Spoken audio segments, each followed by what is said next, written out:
Saudara Brimopolda Sulawesi Selatan kembali berkurban tahun ini. Dengan menyisihkan gaji, tahun ini mereka berkurban 169 ekor sapi.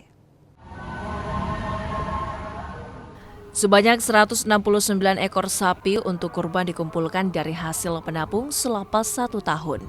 Mereka menyisihkan 200 hingga 250 ribu setiap bulan dari gaji yang diperoleh. Jumlah kurban tahun ini bertambah 17 ekor sapi dari tahun sebelumnya.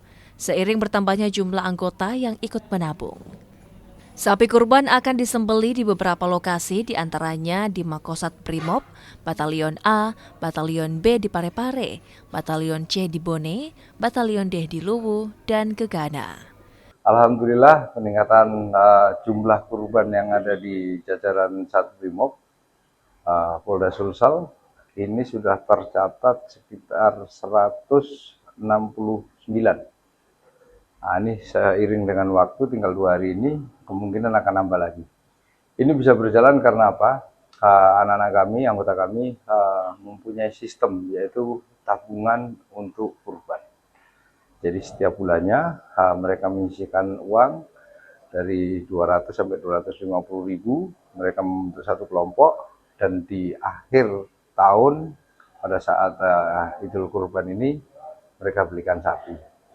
Alhamdulillah, ini kan kesadaran, ini bukan satu kewajiban, tetapi kesadaran.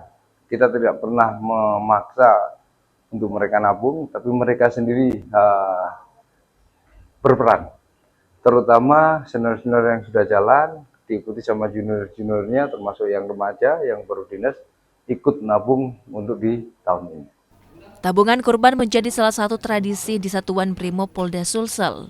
Ini dilakukan secara sukarela dan difasilitasi satuan untuk membantu anggota yang berniat berkurban.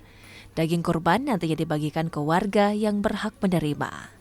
Nila Rustam, Kompas TV Makassar, Sulawesi Selatan.